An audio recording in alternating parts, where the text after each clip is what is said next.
Hello guys, খুব ভালো আছো তোমরা? আমি ভালো আছি। তো গাইস, এটা হলো আমার বাড়ি যাওয়ার রাস্তা। দেখতে পেয়েছেন? এই কাদো রাস্তা দিয়ে আমি বাড়ি যাই। আর রাস্তা বেশি হলে 2 হাত হবে। আর এখানে পাশে এসে দিয়ে কমপক্ষে আমি যদি পড়ে যাই আমাকে পাওয়াই যাবে না, এতটা খাল, গভীরতা অনেকটা বেশি। আর রাস্তার অবস্থা দেখো। বাট আজকে তো আকাশ ভালোই আছে, দেখো সূর্য উঠছে, ঠিক আছে। তারপরও আকাশটা এরকম।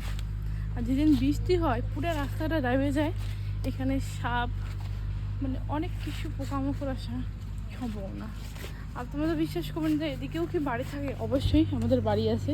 তোমাদেরকে দেখাই যে কতটা আমাদের অসুবিধা হয়। দেখো পুরো রাস্তা দেখো, আর জঙ্গল দিয়ে যেতে লাগে, কানে দিয়ে যাওয়ালে জঙ্গল, পুরো জায়গাটাই জঙ্গল এলাকা। এটা হলো আমাদের বাড়ি। ছোটোবেলাতে এখানে মানুষ হয়েছি, ঠিক আছে। আর এখানে আমার সব রকমের স্মৃতি, ভালোবাসা, ছাড়া আছে সব কিছু এখানে। তো এই জায়গাটা আসতে আমাকে খুব ভালো লাগে মন থেকে, এই জন্য এই জায়গাটা আমি চলে আসছি। তোমাদের দেখাচ্ছি, এই যে এটা হলো আমাদের বাড়ি। এই পাশে যেটা ঘর আছে এটা হচ্ছে আমার ঘর। এখানে আমি ছোটো থেকে বড় হয়েছি।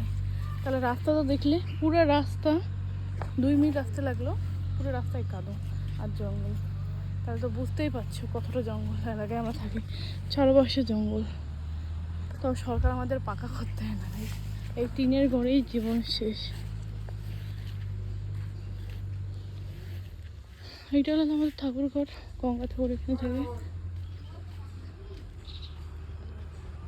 আর এটা আম গাছ। আর এটা হচ্ছে তোমাদের জমি চারা।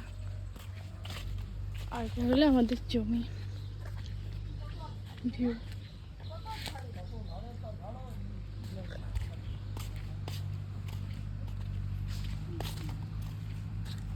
কত বললো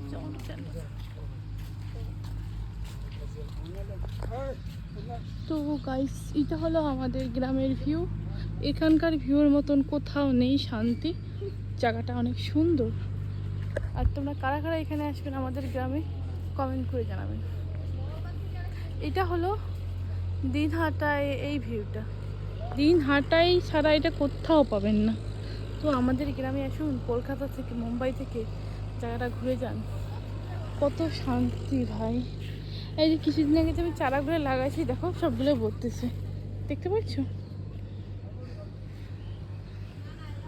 তো গাইস, এটা হলো ধানের চারা, আমি পুলি লাগাইছি এখানে, ঠিক আছে। এগুলো বড় হওয়ার পরে আবার ওই সামনের জমিগুলোতে লাগাইতে হবে।